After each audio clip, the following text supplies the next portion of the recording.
Thanks for tuning in to more NFL talk. Is that the New England Patriots I see? I don't want to be looking at the Patriots right now, but what am I going to do? I'm a sorry Jet fan. But this is Pat's Probe. That's Evan Lazar. I had my crappy post-game show on Sunday. I promise you we're not going to do that on this show because this is about the New England Patriots. And this is a winning performance by the New England Patriots, even though there's a lot that the Patriots have to do to improve their game moving forward if they're going to be better teams than the Jets. So I think our post game show might have been just as negative as your I post game show in a lot of ways, really. Greg, which is saying a lot. The headline of this game is Zach Wilson, number 2 overall pick, intercepted 4 times by a Bill Belichick defense. But the underlying secondary headline, I think, for a lot of Patriots reporters like myself or fans, is Mac Jones's gun shyness. I mean, I don't know how else to put it. Just 5.1 air yards per attempt is the stat, right? In the first 2 weeks of the season, that ranks 31st out of 33 qualified quarterbacks. And initially, when you watch this game against the Jets, when I watched it live from the press box, I came out guns blazing against Josh McDaniels in our post game show. And I said, where is Nelson Aguilar over the top? Where are the tight ends? Where are all these new pieces? Why aren't we incorporating all these guys and making throws easier for Mac down the field? Then I took a step back, watched the coaches tape last night, and noticed that there were quite a few plays that Mac Jones had deep options down the field and either couldn't hit them because he doesn't have the timing down and the arm strength and all that kind of stuff, or wasn't willing to pull the trigger. And I don't know which one's more troublesome. I would say probably the first one, because you would like to hope over the course of his NFL career and his rookie season, he'll develop the mental side of it to get the ball out faster and make the right reads and see the field fully and all those types of things. But if he doesn't have the arm to push the ball down the field in an NFL game, then we're in trouble. I don't think that's right? it. I don't think that's it. I don't think it's it either.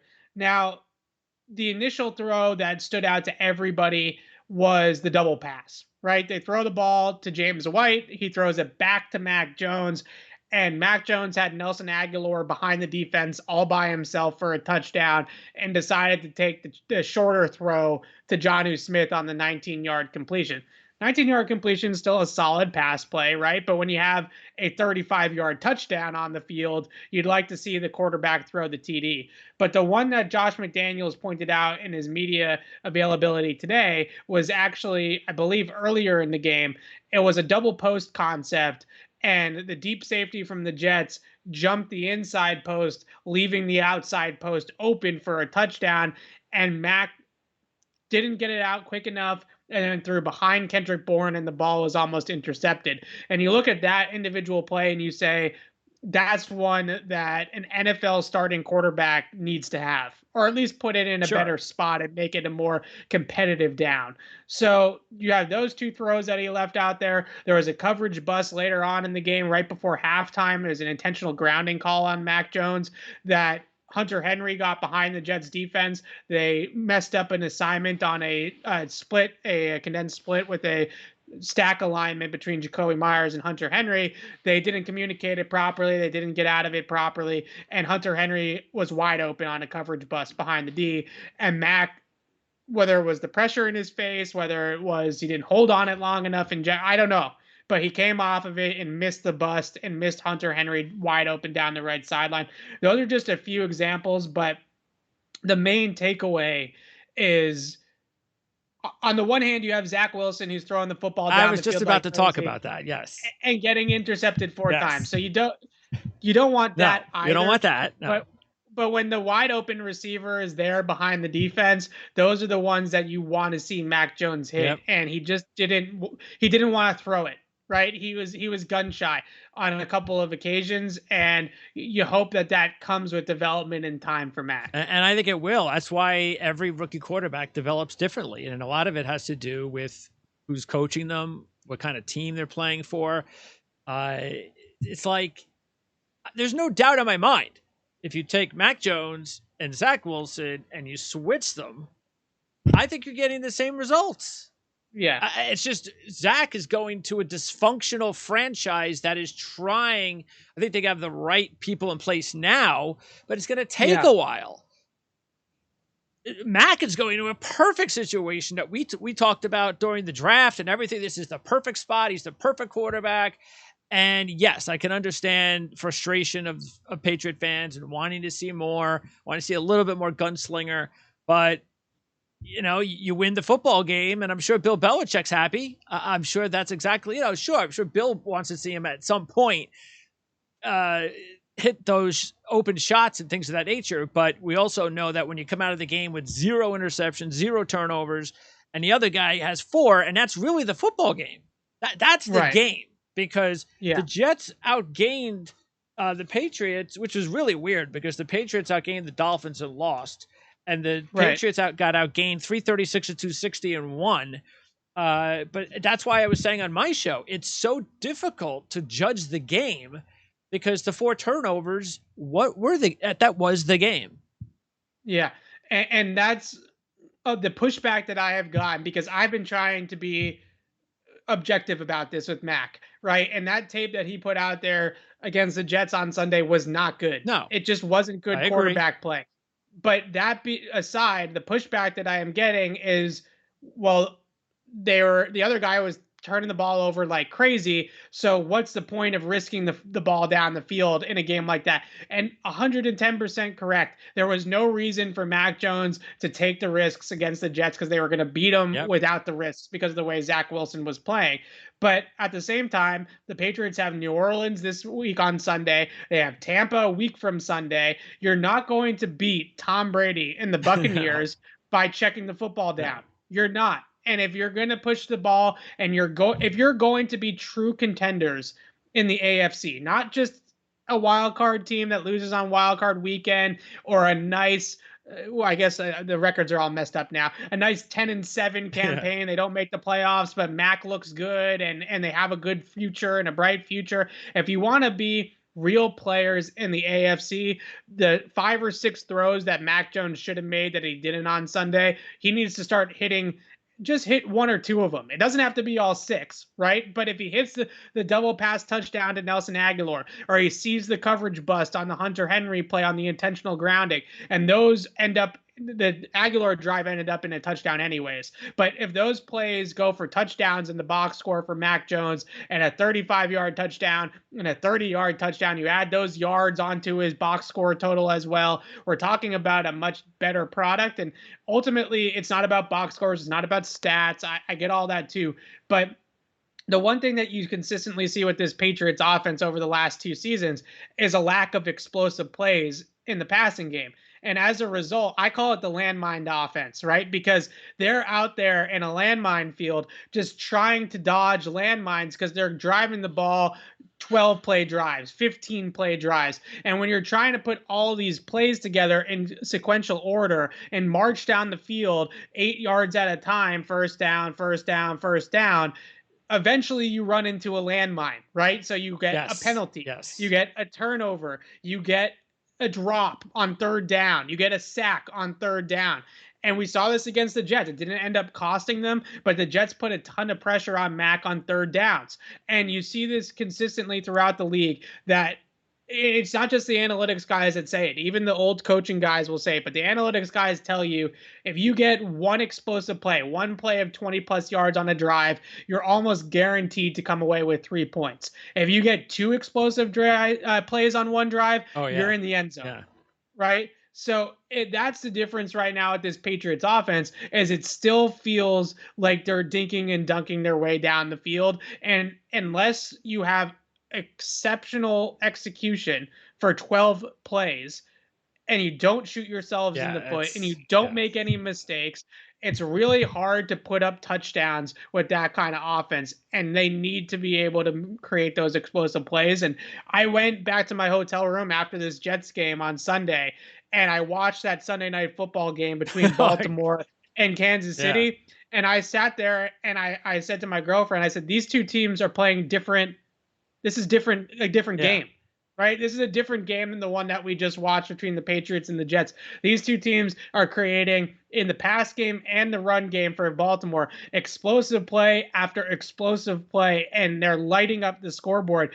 Neither the Jets or the Patriots can do that right now. And that's a problem for New England. And look, having a 15, 12 play drive once a game is good. It's great. It's what you want. Right. But it can't be almost every drive. And that's exactly where the Patriots are. Have you had time to look back at Brady's first season as far as how Yeah. they ran their offense? Was it very similar?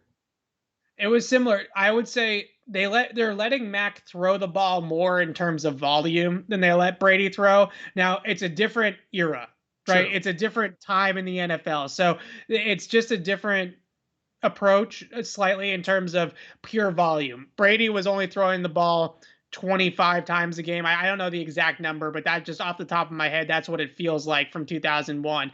Whereas Mac last week almost threw the ball 40 times against Miami. It doesn't even feel like it. Yeah, so they're letting him throw it more in volume, but in terms of what they're letting him do down the field, I still think that there could be more that they're holding back a little. Now, Josh McDaniels insisted today that they are not holding anything back. He said we're not. To be honest with you, and I didn't say this on my own show, but I'll say it here. Josh McDaniels threw Mac under the bus a little bit today. It wasn't a full railroading, right? But he basically said, we're not holding the kid back. We trust him to make the right reads and the right decisions with the football. He just didn't make enough of them on Sunday. He just didn't make enough of the right plays down the field. And he point blank said, we need to be able to threaten the defense vertically down the field. This cannot just be a horizontal, check down offense. Okay. We need to be able to push the ball down the field. So very candid answers from Josh McDaniels on it. He was not afraid to say that this was a rookie quarterback in his second career start, looking like a rookie quarterback in his second career start. Well, that sounds to me almost like a message. Yeah. And we'll see a different Mac Jones on Sunday. It's just going to happen. Now you are going to see some. Now the thing is, he's probably going to throw the ball down. What's that? He's got to take some chances. Gonna, whether yes, yeah, even if he doesn't have guys open, if it's hey, you know what, I got to give my receiver a shot.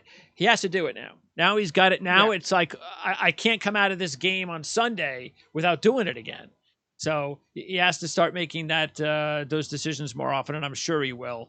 But yeah, that's interesting because I know when I was reading your articles this week, you actually weren't sure whether or not Josh was just as much to blame as Mac. So now it appears that's not the case.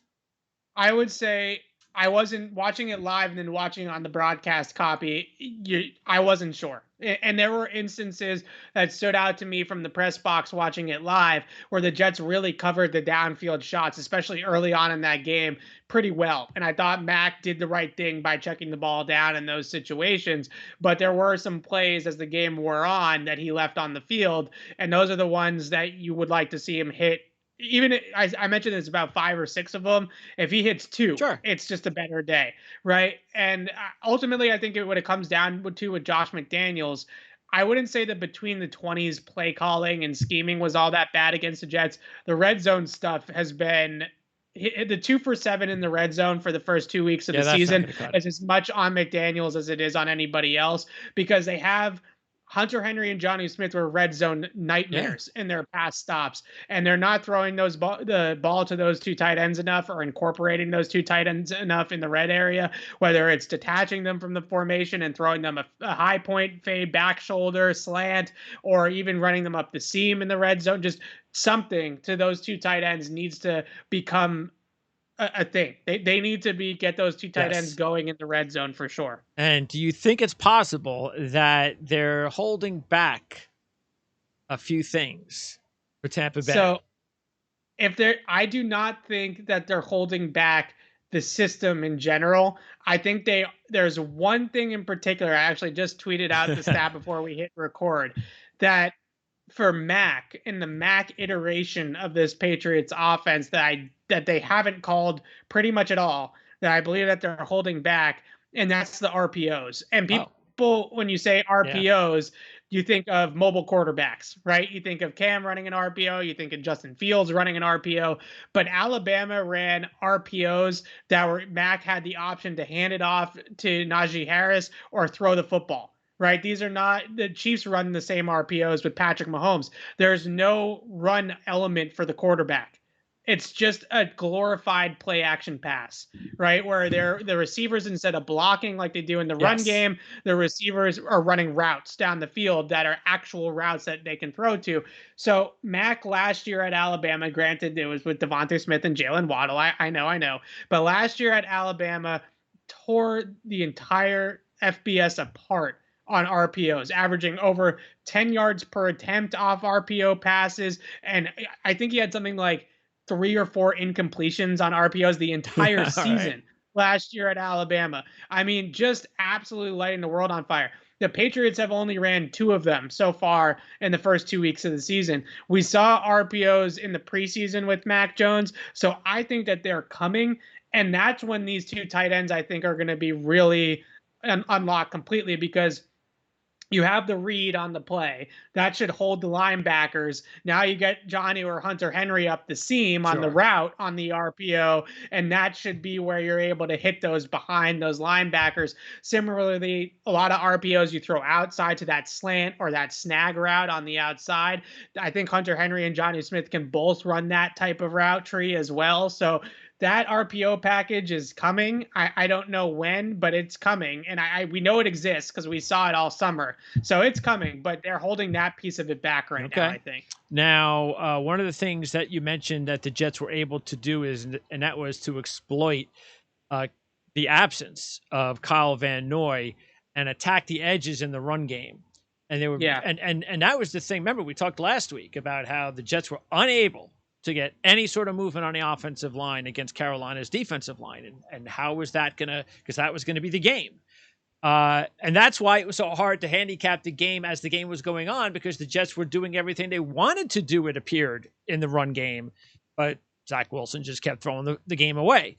So that Right. obviously has to change. Now, I don't know how long Kyle Van Noy is going to be out, but even the fact is, isn't he here? That's part of the reason he's here again, is that something that when they come up against better teams, they're also going to do what the Jets have done, what the Niners have done, what the Rams have done, and the Patriots have got to figure out a way to stop that. So the Patriots have Devon Godshaw, Lawrence Guy. Those are their 2 primary interior run stuffers on the defensive line. Godshaw and Guy are big dudes. All right. So when you get into these outside zone schemes that the Jets run, where they're running laterally across the field or horizontally across the field and trying to stretch you out, it's really difficult for 330-pound Devon Godshaw to get out there and make that play. So what was happening was the Patriots were trying to get out to the edge, and the Jets were running away from Matt Judon pretty much the entire game because he was the good edge defender on the field for the Patriots. So the Jets just said, we're going to run it the other way, right? Wherever number 9 lines up, we're tapping and we're going over here, right? So that's what the Jets did the entire game. Now, the Patriots, the edge setting was a little bit better than I thought it was when I watched it back. But what was happening was those interior defenders were trying to make up for it and run out there and trying to make those stops. And the cutback Wide lanes were open. Yep. opening up the middle of the field. So this was not a good game for Devon Godshaw in particular, who the Patriots signed as a nose tackle to be the middle in that Vince Wilfork role in the middle of that defense. Now, he's not Vince, obviously, but that's the goal. So he did not have a very good game because he was getting reached, blocked, and blocked down the entire game, right? And the one thing that really puzzles me about this Patriots defense is against the Rams a few years ago in the Super Bowl, they shut down the Rams rushing attack. Same scheme, similar scheme, right? Wide zone, get outside the tackle, cut it back. And they shut it down by shooting gaps and getting vertically up the field against wide zone. And now when I watch this Patriots defense the last 2 seasons against, the Rams, the Niners, this year with the Jets, and they'll play the Jets again later in the year. So they got to figure this out against New York, because I'm sure Zach Wilson won't throw the ball to the Patriots 4 times the second time around. And their defensive line is flowing with the play, right? They're going across horizontally. And that's exactly what the offense wants you to do. The offense wants you to try to chase it out here, because what they're going to do is they're going to pin you down out there, and then the running backs are going to cut it up back through the middle of the defense. So they let the Jets do exactly what the Jets wanted to do on the ground. They didn't penetrate the line enough. Those interior guys got washed down, and they opened up those cutback lanes. And they went through a couple of different options on the edge opposite of Matt Judon. Early on in the game, they tried Josh Uche out there, and he got blown up on a play on the edge, and they said, that's enough. We're not doing that anymore. So they took Uche off the field. They put Deshaun Bauer on the field, who was a practice squad elevation for the Patriots over the weekend, and he was a little bit better. But overall, my point that you were getting at, they brought Kyle Van Noy back so that they could have bookend edge setters with Judon and Van Noy, two guys that are sturdy, stout, understand what their responsibilities are out there.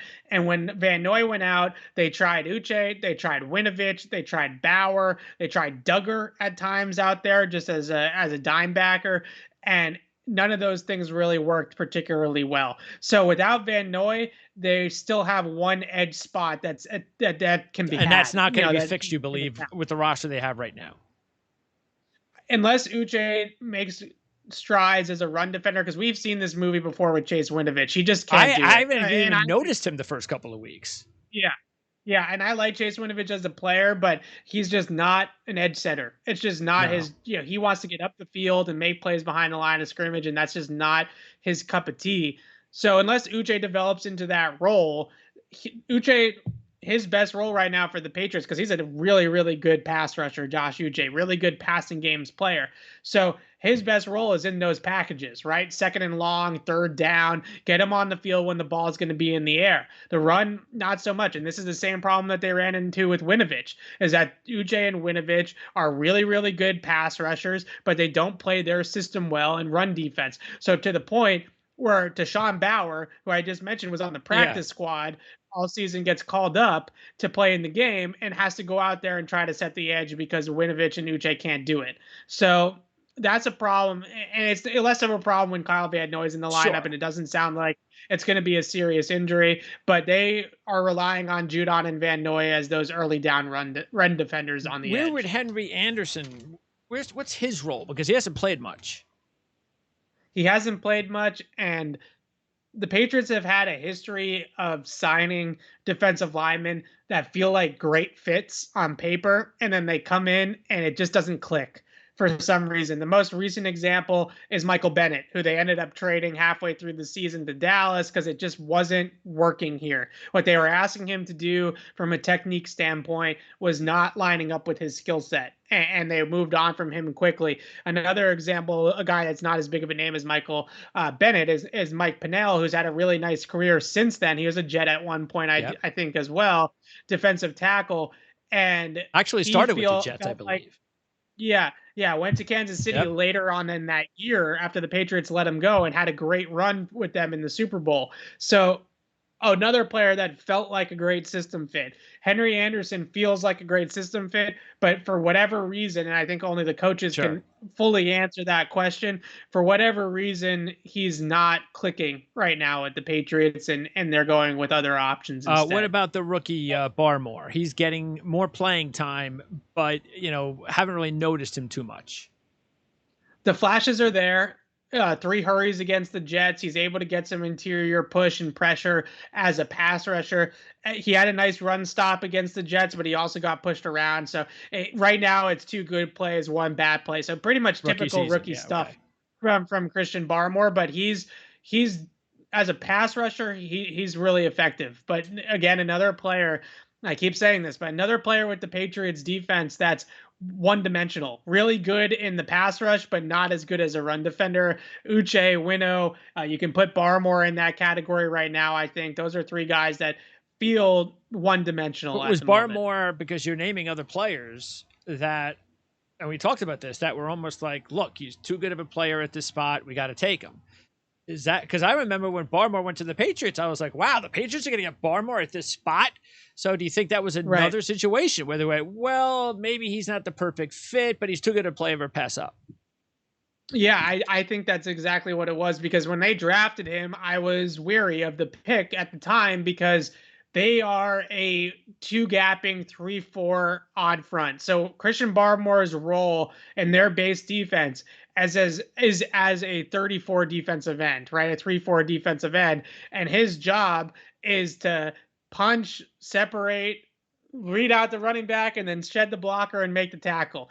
And at Alabama, he could not have been further from that, from a stylistic Yeah. perspective. This is a guy that wants to scream up the field. To me, Barmore's best role, of course, he's not Aaron Donald, but is in that three technique Aaron Sure. Donald type of role where he's able to just attack, right? And that's not something that the Patriots are putting him in run situations. Pass situations, that they obviously let him pin his ears back a little bit more, and he's been effective. But another player that just a talent grab, Yeah. right? Just a little bit of an odd scheme fit and more of a Well, you talent thing. mentioned Uche, and he's off to a good start this season He's a monster in the in the pass pass rush. rush. Yes. I mean, the guy is impossible to block in the pass rush. A really explosive first step off the line, shot out of a cannon when the ball is snapped.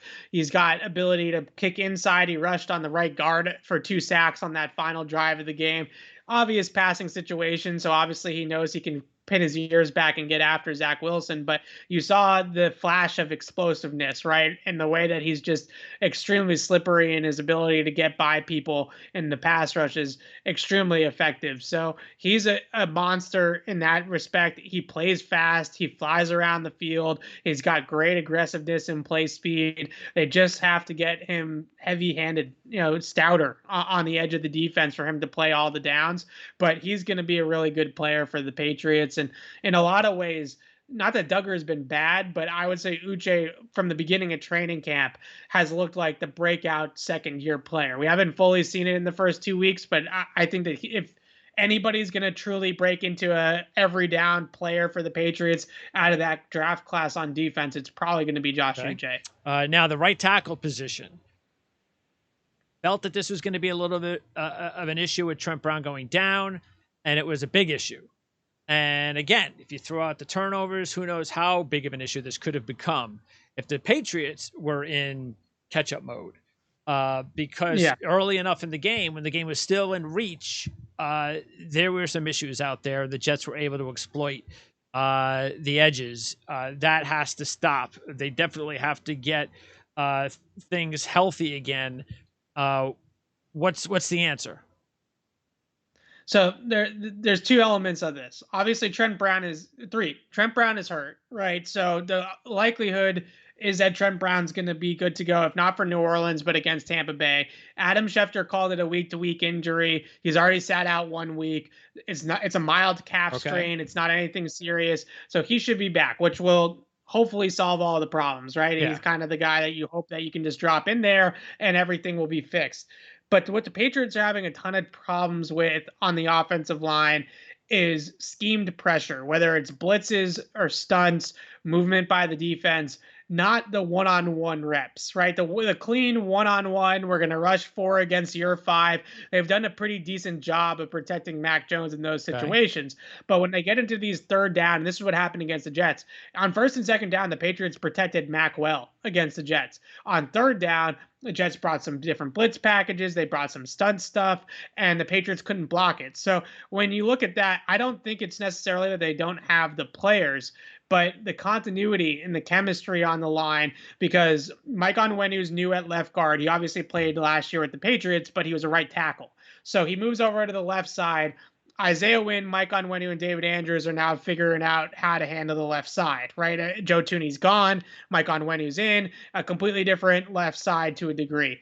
Right side, Trent Brown's supposed to be the guy. He was also new, or coming back, but somewhat new. And then he gets hurt. So then Yasir Durant, who's been here for a month, he has to step in and play. Justin Herron. During training camp, the Patriots repped with the starting offensive line all summer. All those guys were healthy. They repped all summer long. Isaiah Wynn, Mike Onwenu, David Andrews, Shaq Mason, Trent Brown. All the time. Those 5 guys were glued to each other's hips, right? And then somebody gets hurt.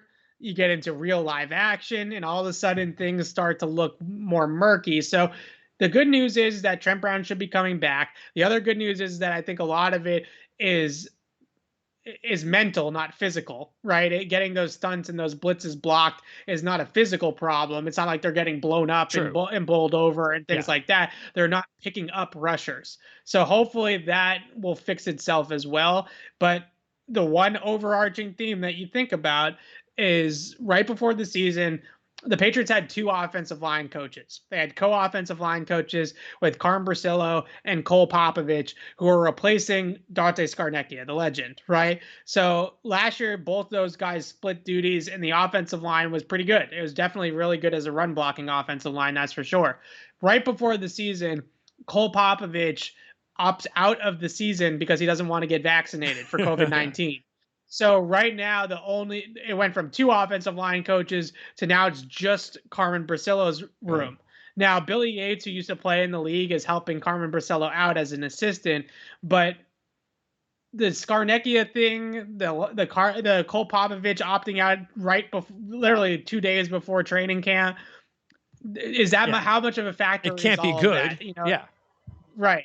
So they lost the coach, they lost a Hall of Fame coach to retirement 2 years ago, and they lose a coach right before the start of the season. It's obviously a factor in what we're seeing in That makes terms of sense. Yeah. the mental chemistry side And then of of course things. you lose one of your top linemen.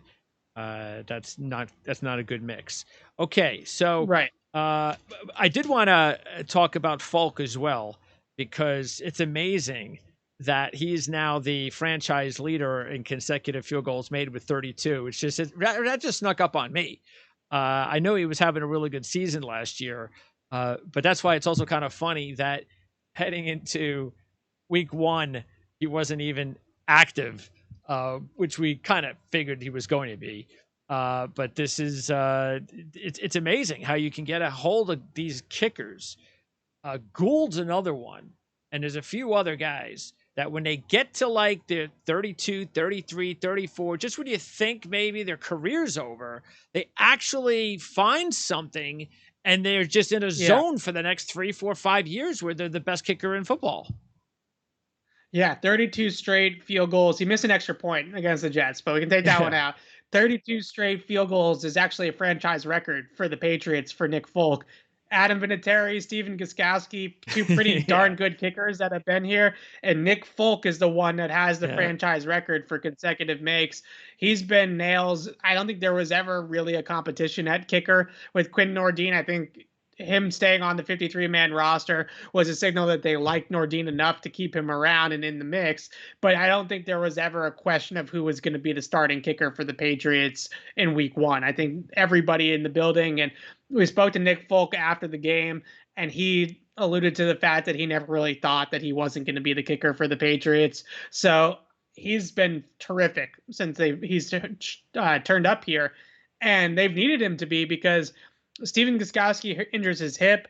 His career basically over from that hip injury. The Patriots tried, I don't know if you remember this, but they tried Mike Nugent first before they brought Nick Folk in, and Nugent was a disaster. I mean, he couldn't make anything over 40 yards. He missed a couple of extra points in the games that he kicked in from the Patriots as well. And they brought in Folk, and he has been terrific since the moment that they signed him. So they almost saved themselves in that kicker situation with Nick Folk kind of bailing them out a little bit. The Saints first, and Yeah. I look at the Saint matchup or the Saints in general as a team that almost like it can still kind of wipe out both games they played, because the first game was obviously the Packers were not ready. It's obvious that happens. You know what happens. The Patriots lost 31-0 at Buffalo and they won the Super Bowl that year, week one. 2003. I remember that. Yes. I always remember that when I reference back. Week one doesn't mean nothing. Right. So then week two comes and COVID hits the coaching staff.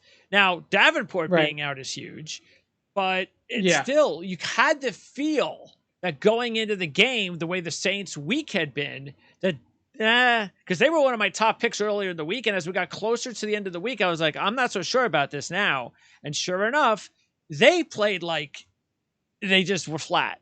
So I don't know what to expect from the Saints in this game. It's a mystery still. That we know they got talented players. We know Winston's capable, But what do you think about Belichick and the Patriots defense against Winston? Because the passing game to me, especially the downfield passing game, still a little suspect for the Saints. I can guarantee you that Bill Belichick is going to be telling the Patriots players all week long, you're playing the team that you see on tape in week one, right? Yeah. He's going to say, that's the team that's coming to Foxborough.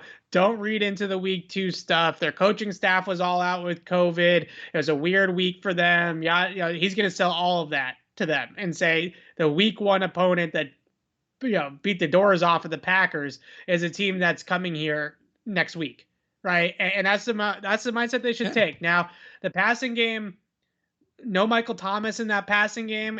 It feels like Alvin Kamara is their go-to guy.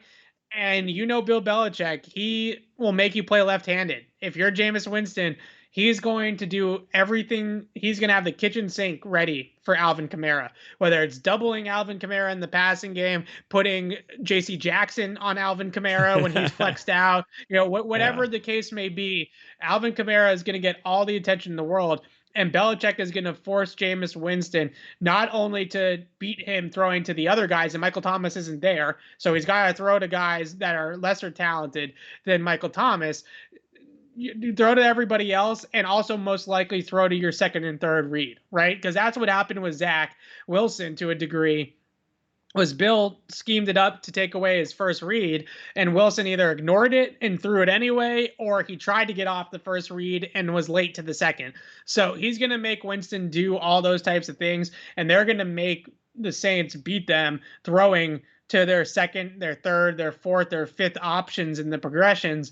And we'll see if Jameis is up for it, because we know Jameis, he can be volatile, is a nice way of putting it, right? Either he's unbelievable like he was in week 1, or he's throwing 3 picks, right? There's really no in between with Jameis. Now, the matchup worries me on the other side of the football, because this Saints defense, I think, is the real deal, especially their defensive front. And the Patriots offensive lines had all sorts of trouble in the first 2 weeks of the season getting things blocked up in pass protection. And now they have to go. I know Davenport, I don't think, is going to play in this game, but Cam Jordan's still there. It's a good scheme. It's a good pressure scheme as well. So it's going to be really interesting to see if the Patriots can block it up long enough for Mac Jones to be effective in that game. It's I don't know. This is a tricky one. I was taking a look at some of the trends, and they actually here's some interesting trends. One that, and the trends for the Saints and the Patriots, to me, are going to be kind of, especially the historical trends, the long time trends, are going to be kind of, I'm going to be weary of them the first month or so, because there's no Drew Brees, and the Patriots are almost like, I'm still kind of not sure about the Patriots ever since Brady left, to tell you the truth. This has been going on for a year and a half now. So, but the Saints have covered 6 of the last 7 as a road dog. But the Patriots, now here's the big one. They are 14-1 against the spread in their last 15 home games after they played a division road game when they take on a non-division opponent. There's a lot of craziness in there. But the fact is 14-1 out of 15 is pretty strong. And they're also 8-1 straight up and against the spread when they're favored by 7 or less against NFC South opponents. So, yes, they haven't played much of the NFC South since Brady was there. In that situation. Right.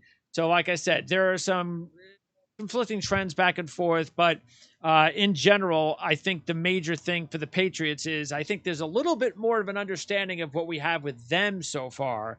I just don't know what to expect from the Saints. Yeah, that's a really good way of putting it. And I think this is a good test. Dennis Allen's a good defensive coordinator. He's a veteran D coordinator.